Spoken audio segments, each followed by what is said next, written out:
नमस्कार विद्यार्थी मित्रांनो, आपलं सर्वांचं स्वागत आहे आपलं यूट्यूब चॅनल कॉम्पिटिटिव्ह स्ट्रगलर्सवरती. हा बघू शकतो का हा पेपर आहे राज्यसेवा पूर्व परीक्षा 2022 हा पेपर आहे. आपण काही प्रश्न किंवा एकंदरीत पेपर कशा प्रकारे होता हा बघायचा आहे की 21 ऑगस्ट इथं बघू शकता. 21 ऑगस्ट 2022 पेपर झालेला आहे आणि एकूण प्रश्न कशा प्रकारे होते बघायचं. इथं की पॉलिटी कशा प्रकारे होतं, त्याच्यानंतर इथं सायन्स आहे, सायन्सचे प्रश्न कशा प्रकारे आलेले आहेत.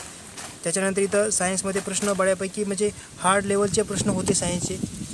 भले आपल्याला सोपे प्रश्न वाटत असतील, परंतु पेपरमध्ये जर बघायला गेलं तर पेपरमध्ये काठाणे पातळी ॲव्हरेजच्या थोडी जास्त होती. सर्वांना माहीत होतं की पेपर वगैरे सोपा आहे. इथं बघते एक प्रश्न बघू शकता. इथं बघू शकता की हिऱ्यामध्ये कार्बनचा एक अणू हा कार्बनच्या इतर अणूशी रचनेमध्ये टिंबटिंब घेरलेला असतो.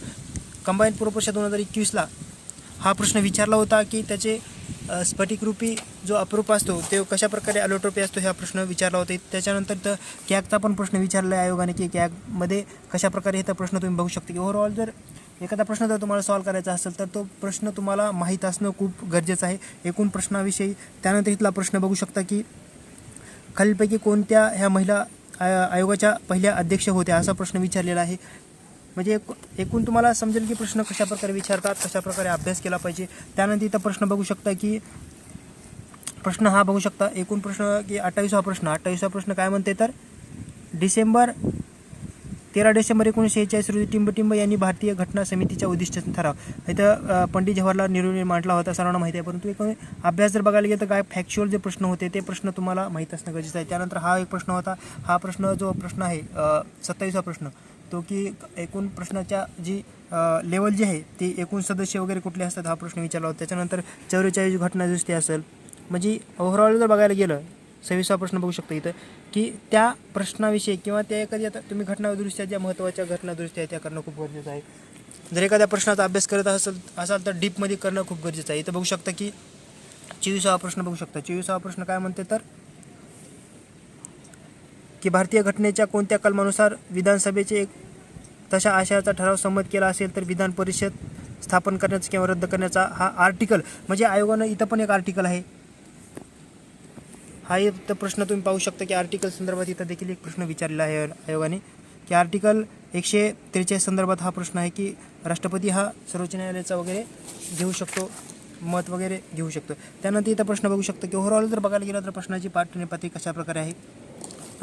आपण प्रश्नाची उत्तरे तुम्हाला सांगणार नाही आहे, परंतु एकंदरीत जर अंदाज बघायला गेलं इथं बघू शकता की 2021चा जो time person of the year आहे तो कोणाला भेटला तर एलॉन मस्क. तुम्हाला माहिती आहे की सर्वांना की सर्वात श्रीमंत आहेत पूर्ण जगामध्ये. त्याच्यानंतर ऑनलाईनवर बेस जर प्रश्न बघायला गेला तर ऑनलाईनवर बेस प्रश्न हे भरपूर प्रश्न विचारले होते. इथं बघू शकता की 38वा प्रश्न बघा, त्याच्यानंतर 39वा प्रश्न बघा, 40वा प्रश्न देखील तुम्ही बघू शकता की ऑनलाईनवर. त्याच्यानंतर इथला प्रश्न बघू शकता 37वा प्रश्न पण ऑनलाईनवरच आहे.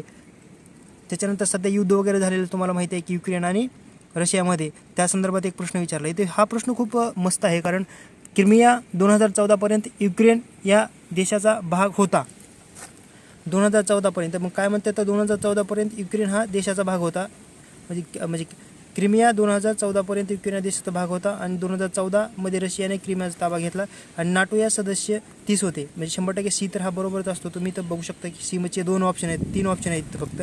म्हणजे पेपरचा लेवल बघायला गेलं तर करंट बेसिक जर विचारलं गेलं तर चांगल्या प्रकारचं विचारलं आहे. 100 वर्ष कुठल्या संस्थेला झाले तर इथं तुम्हाला ILO माहिती आहे 1919ला स्थापना वगैरे झालेली आहे. त्याच्यानंतर कोणता अभिनेता आहे असं की ब्रँड ॲम्बॅसेडर याचासुद्धा अभ्यास करायचा आहे. पोलीस भरतीसारखे प्रश्न ऑनलाईनवर देखील जास्त प्रश्न विचारले आहेत राज्यसेवा पूर्व परीक्षा. इथं बघू शकता याचं अरुणाचल प्रदेश उत्तर आहे 46. त्याच्यानंतर इथं बघू शकता हा देखील एक ऑनलाईनर आहे 43वा. त्याच्यानंतर क्रिप्टोकरन्सी सर्वांना माहिती आहे की क्रिप्टोकरन्सीमध्ये एकूण केंद्र सरकारने किती टक्के GST वगैरे आकारलेला आहे. अशा म्हणजे ऑनलाईनवर प्रश्न इथे हे बघू शकता.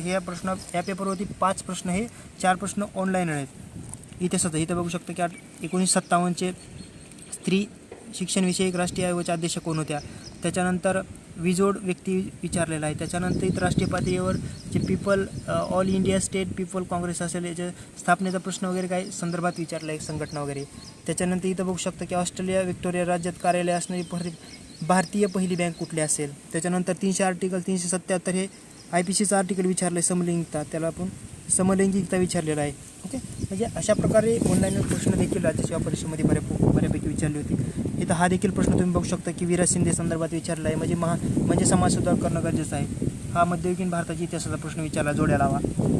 त्याच्यानंतर इथं हा प्रश्न जो आहे ते मुंबईमध्ये खालीलपैकी कोणत्या 2 ठिकाणी ब्रिटिशांच्या काळात मिठाच्या पेटा होत्या. ब्रिटिशकालीन जो इतिहास आहे त्या संदर्भात तुम्हाला माहिती असणं गरजेचं आहे. त्याच्यानंतर सुरत येथे मानव धर्म सभा या संदर्भात प्रश्न विचारलेला आहे. राजस्थानमध्ये इथं बघू शकतो की मध्यास्मय 58. म्हणजे प्रश्न कशा प्रकारे विचारले, पेपर तुम्हाला मिळून जाईल. परंतु पेपराची लेवल जर बघायला गेलं, हा प्रश्न तुम्ही बघू शकता की भूगोलाच्या पेपरमध्ये तुम्ही बघा, राज्यसेवा मुख्य परीक्षा जी आता मेमध्ये झालेली आहे, 8-9 मेच्या संदर्भात पेपर झाला होता, त्याच्यामध्ये हा प्रश्न पडलेला आहे की 2 प्रश्न होते, मानवी भूगोलाचे जनक आणि आर्थिक भूगोलाचे जनक. आता हा प्रश्न राज्यसेवा पूर्व परीक्षेला पडला 2022ला की मानवी भूगोलाचे जनक कोण आहेत. म्हणजे तसाच प्रश्न कॉपी झालेला आहे.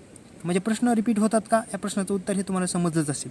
ज्या विद्यार्थ्यांनी राज्यसेवा पूर्व परीक्षा म्हणजे राज्यसेवेचे पेपर, मेन्सचे पेपर ॲनालिसिस केले, त्यांना ह्याच्यामध्ये बऱ्यापैकी फरक समजला असेल. आता हा प्रश्न तुम्ही बघू शकता की जोड्या लावा. तेजोमेघ सिद्धांत हा लॅपलेस यांनी लावलेला आहे. म्हणजे सीचं 1 जर बघायला गेलं तर सीचं फक्त तुम्ही बघू शकता की सीचं 1 आहे. याचा प्रश्नाचा आन्सर 69चं इथं 1 येऊ शकतं प्रश्नाचं उत्तर. 69 जो प्रश्न आहे त्याचं आन्सर 1 नसतं, इथं प्रश्न तुमचा तुटतो. जास्त तुम्हाला पण काय करायचं नाही. त्याच्यामुळे हा प्रश्न जो आहे तो भरपूर वेळा रिपीट झालेला आहे. त्याच्यामुळे हे विद्यार्थ्यांना पाठच आहे. राज्यसेवा मुख्य परीक्षा देणाऱ्या विद्यार्थ्यांना तर ह्या सर्व गोष्टी माहीतच आहेत. इथं बघू शकता आपल्या भारताचं बघायला गेलं तर भारत हा झूम आहे. त्याच्यानंतर अचं IV, याच्यामध्ये अचे 2 IV येतात, 2 आणि 4, याच्यामध्ये 50-50%. जर तुम्हाला कन्फर्म माहीत असेल तुम्ही प्रश्न सोडवू शकता. त्यानंतर जोड्या लावा. भूगोलचे किती बऱ्यापैकी होतं. हा प्रश्न वारंवार रिपीट झालेला आहे. सर्वांना माहिती आहे की तापी व गोदावरी नदीच्या खोऱ्यामध्ये कोण सातमाळा, अजिंठा असेल. त्याच्यानंतर वरी नर्मदा आणि तापीमध्ये बघायला गेलं तर सातपुडा येतो. त्याच्यानंतर खाली सातमाळा, अजिंठा, डांगरंगा येतात. त्याच्यानंतर शंभू महादेव खाली येतात. हरिश्चंद्र बालाघाट असतील, त्याच्यानंतर शंभू महादेव एकदम खाली येतात.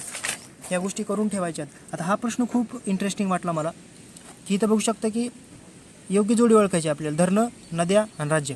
टिहरी धरण सर्वांना माहिती आहे की टिहरी धरण जर टिहरी आणि शिवसमुद्र हे सर्वांना माहीत आहे. शिवसमुद्र धरण जर बघायला गेलं तर सीचं कुठल्या नदीवरती आहे तर इथं बघू शकता की एक प्रश्नाचं इथं कावेरी. इथं बघू शकतो की कावेरी. इथं बघू शकतो की कावेरी म्हणजे सीचं 1 आणि त्याच्यानंतर कावेरी जो आहे तो राज्य बघायला गेलं तर राज्य जम्मू काश्मीर नाही आहे, राजस्थान नाही, उत्तराखंड, कर्नाटक ही इथं म्हणजे IV. म्हणजे हा प्रश्न खूप मस्त विचारला होता. आयोगाचा नवीनच पॅटर्न आहे की ह्याचं प्रश्नाचं उत्तर हे 1 येऊ शकतं. कन्फर्म याचं एकच उत्तर आहे. त्याच्यानंतर बघायला गेलं तर इथं बघू शकता दख्खनचा पठार वगैरे झालेला आहे. पठाराविषयी प्रश्न विचारले आहे.